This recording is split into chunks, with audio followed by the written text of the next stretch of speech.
Okay, hello.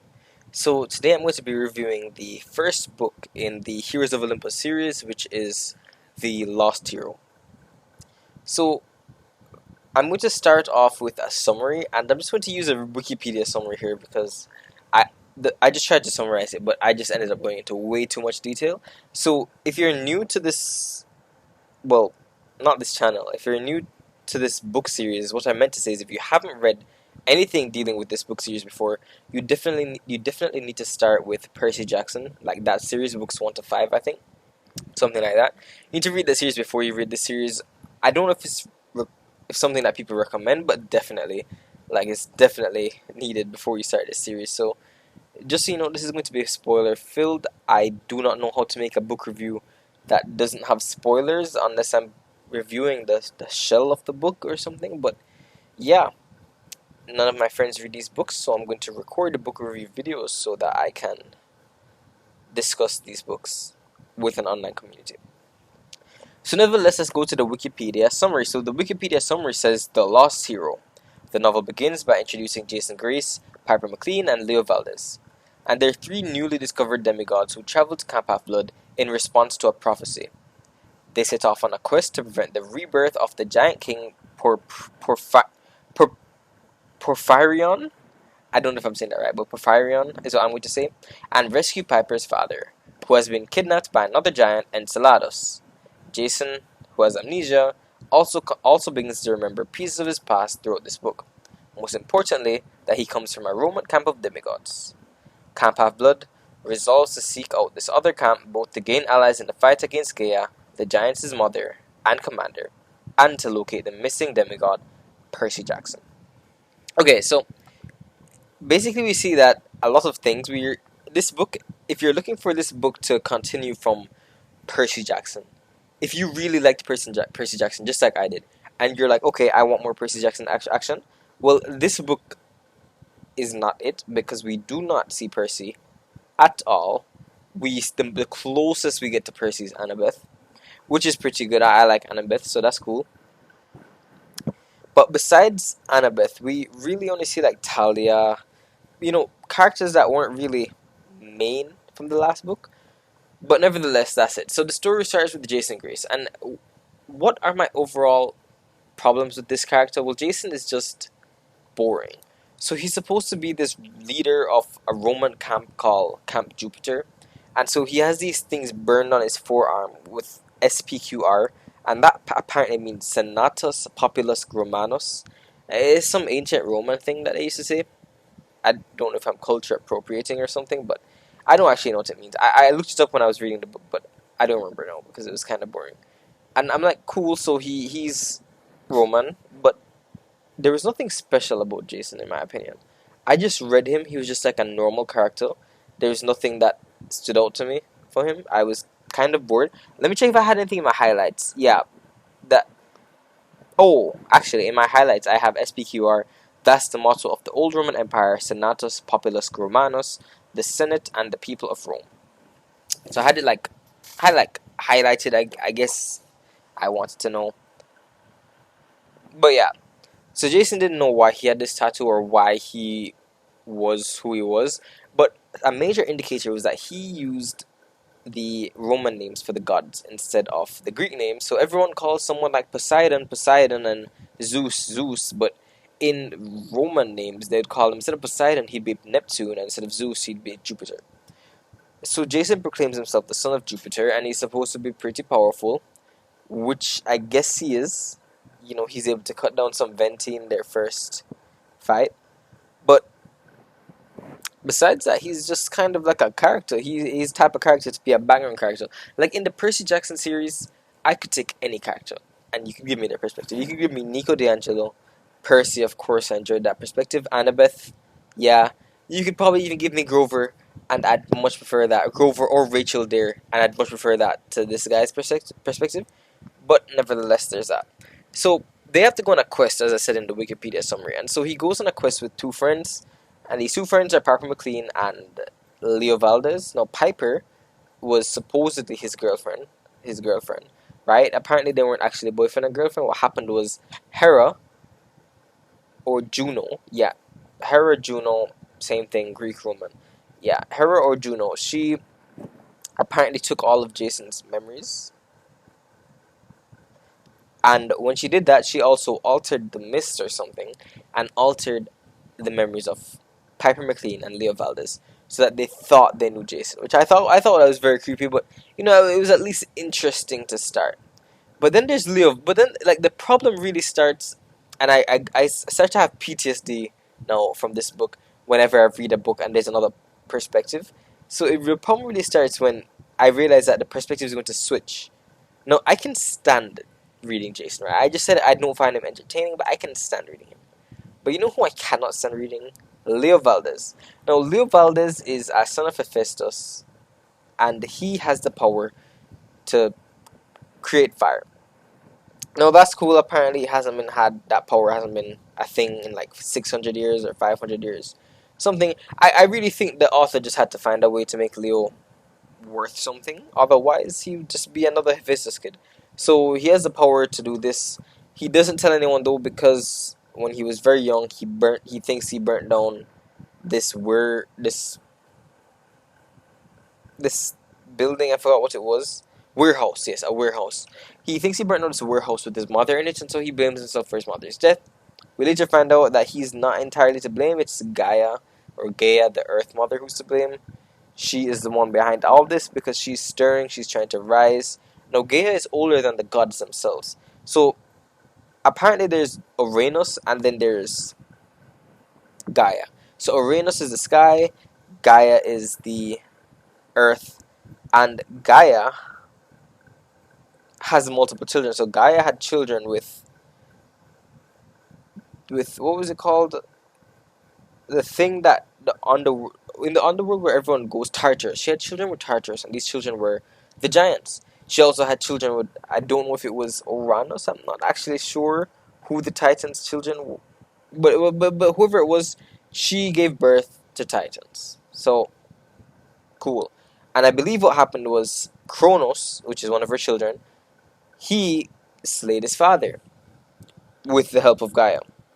So he slayed his father, cool, and then eventually, when Kronos slayed his father, I think he gave birth to the Olympians, and well, not gave birth, but he did stuff and had children, and the Olympians came around, and then the Olympians, well, Zeus was the only one who was spared, and Zeus slayed his father again. So it's like a kind of a cycle. And so, where was I even going from? But anyways, yeah, that's kind of like the whole history of Gaia. And so she's kind of evil, and apparently, she's very mean or something. And Leo has not only met her, but he also met Juno, or Hera, whichever way you want to call her. Now, Hera apparently was his old Tia Khalida. He was, well, his old aunt or something called Tia Khalida, and she used to take care of him or something to that effect. It really was just adding to the plot, I think. But yeah, so he was doing stuff with that. He is a character. Well, was he worth anything in this whole book? Let's think.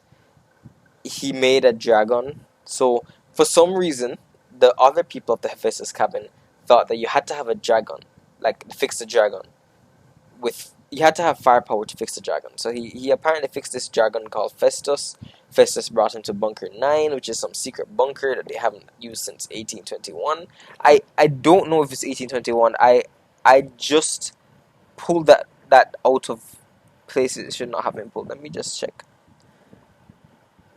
No, I don't even know how to check, but yeah.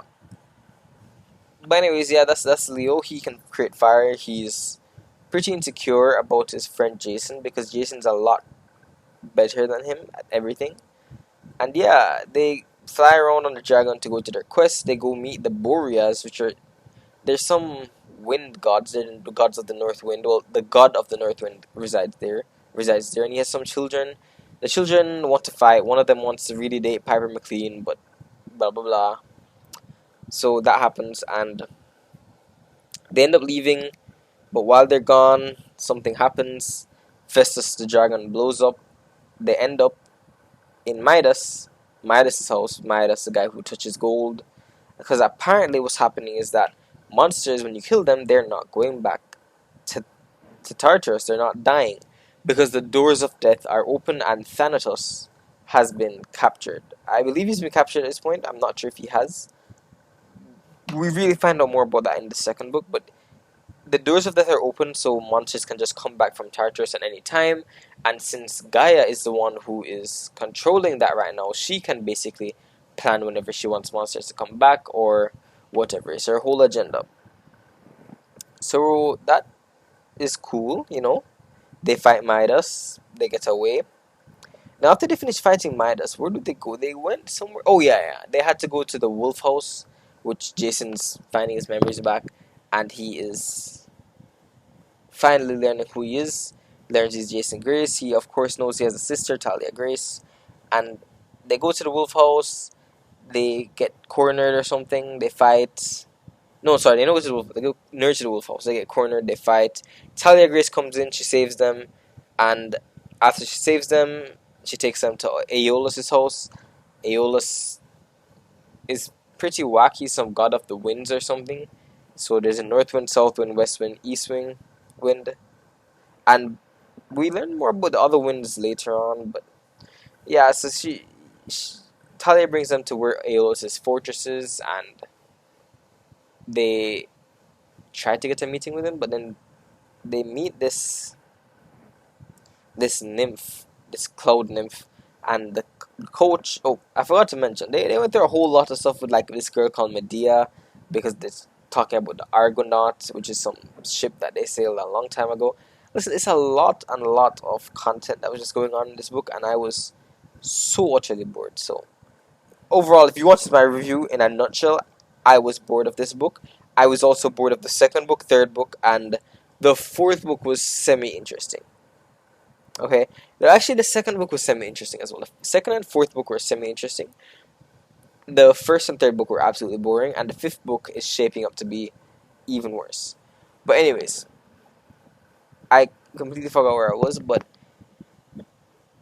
yeah, where was I? I was talking something about.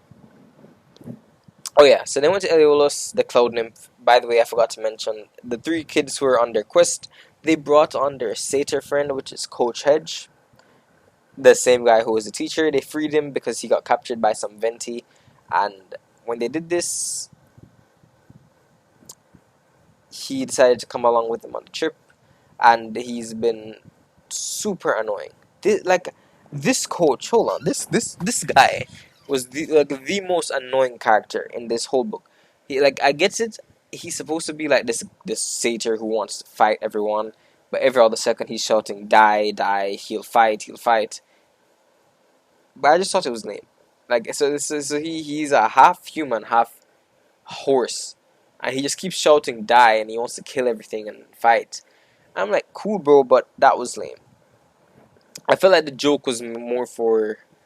At this point, I think I might have been reading the wrong book for my age group, but I think this might really be good for 9-year-olds. And I don't mean that in a disrespectful way. I mean, if you enjoy this book, that's good for you. But it didn't feel good to me. I thought the humor was just not for me, and maybe because I don't like the humor, I just automatically assumed it was for a juvenile audience. But I could just be completely wrong. I Yeah, so that's also something. I could just be completely biased. Maybe I am the young one, but anyways, I didn't like Coach Hedge, so he's with them. He falls in love with this cloud nymph. Eventually, they get married, by the way, so that's cool. But yeah, so he falls in love with this cloud nymph, and then Aeolus decides to kill them.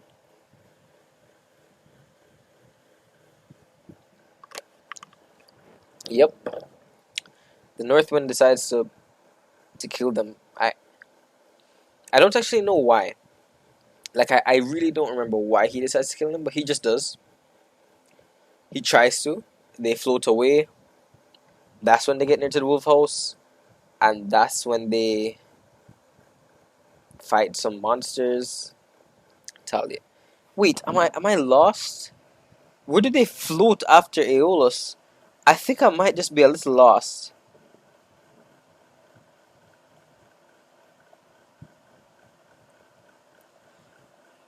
Yeah, actually, I think I might be lost. I don't know where they went after Aeolus. Or, like I think I'm getting mixed up.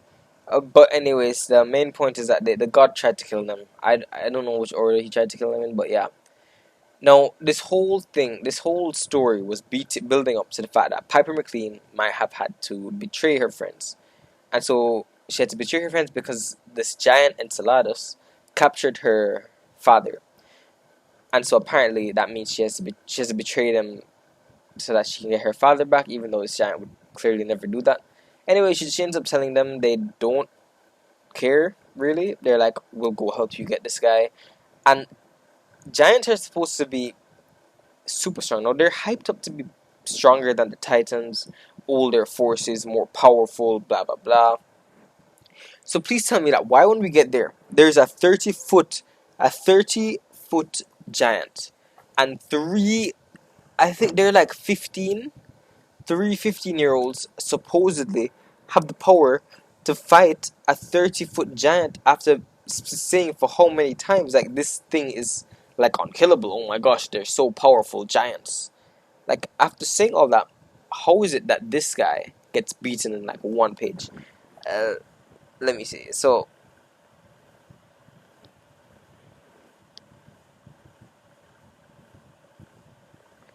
yeah,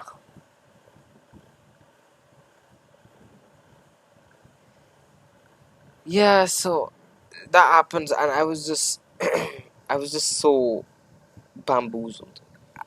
I thought this was the only instance of ridiculousness where these children supposedly beat a super powerful giant, but it's not. Book two has lots of it, and I don't know if it's me, but I just completely cannot stand anything that has like split not personas, point of views. I really would prefer to just get one point of view, maybe two. But I felt like three in this book was kind of a lot. And it seems to be three for each of the books. Except for book three and book four, which there are like six point of views. Seven, no, six. I cannot explain how horrible that was for me. Like, absolutely horrible. But, anyways, yeah. So, this book was weird. I thought it was very weird how they killed the giant. I also thought it was weird the dynamics. So, Piper McLean, when she gets to Camp Half Blood initially, everyone knows she wants to be Jason's girl. She's not really Jason's girl, but she is Jason's girl. And I thought it was kind of weird how she claimed to Jason. She was telling this bully girl, I forgot her name, this bully, but she was telling her bully, oh, you can't bully people anymore, they're not your property. And in the very same sentence, she goes on to say, oh yeah, but that Jason Grace guy, he's hers. I'm like, you just said that people aren't her property, so how are you going to say that Jason's hers? Oh, she says this after they beat the quest. So when they beat the quest, they go back. Oh, I'm skipping a lot, but when they beat the quest, they go back to Camp Half Blood because they get teleported by Hera, and it's like cool. They get back. They won. People are happy. She gets the Piper gets the club, the not club, the house. Like they all have different little houses, and she gets that house captain or something. But what I thought was ridiculous was that the way how she got it. So you can only be house leader if you are nominated or something, or if someone steps down and gives you, or if you challenge them to a duel. And so for some reason, Piper, by the way, has not fought this entire book. She has not picked up this dagger at all. And even later in the following books, we learn that she just doesn't know how to use this her blade at all. And so she picks up her blade and she like does some quick move and puts her blade at the bully's neck and is like, "Do you want to test me?" All edgy sounding, and I just thought it was lame because she never fought once. So how does she have this super fast skill to suddenly just attack? Like she didn't fight, and even if she did fight, I don't think the skills you use to fight like a 30-foot giant translate that easily to like a 5'5" girl. But anyways, yeah. Before that though, when they killed the guy, the giant guy, they had to free Hera. Wait, did they kill him? Don't actually remember if they killed him. I think they killed him though. I think they killed him, but the problem with giants is that you have to kill him with the help of a god. So they had to free Hera because Hera was apparently imprisoned by this giant, and they were going to use her life force to raise the giant Porphyrion, which is the giant king, and I think what happened was like Hera got out of the cage, they freed her, then she went into her immortal form, and when you go to your immortal form, it, it it's not possible for mortals to look at you because of the sheer brilliance or something. And so eventually she just does it in front of Jason. Jason looks at her, he dies, but then Piper is crying, and she uses her charm speak to wake him up somehow, because she has this ability called charm speak, which basically allows her to, well, I guess you'd say,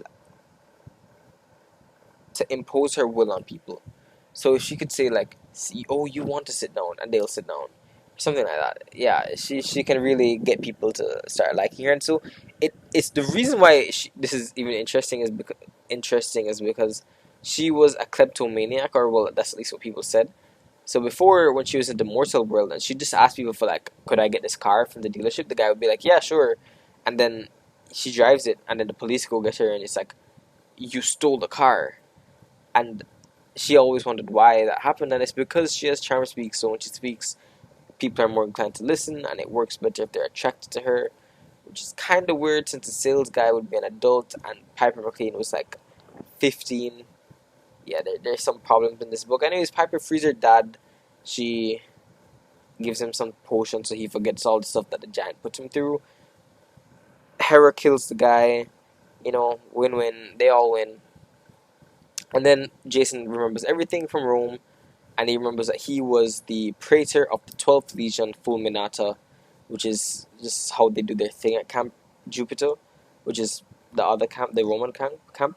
And the two camps were said to be separated because of some problem, and they're never able to reunite. So this is because something was missing, something was stolen, something was so terribly amiss between them back in the past that they're not able to reconcile.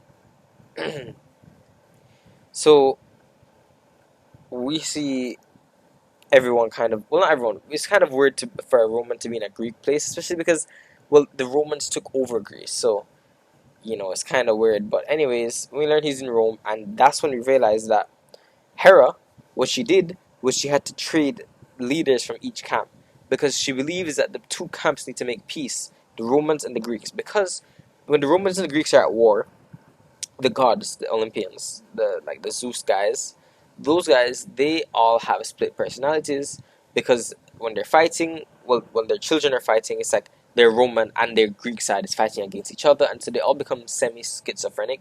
So she's trying to reunite them, not for that reason, but she just believes that this is the only way to live or something. So she tries to reunite them by doing this whole stuff. So she switched Percy Jackson to Camp Jupiter, and she switched Jason to Camp Half Blood.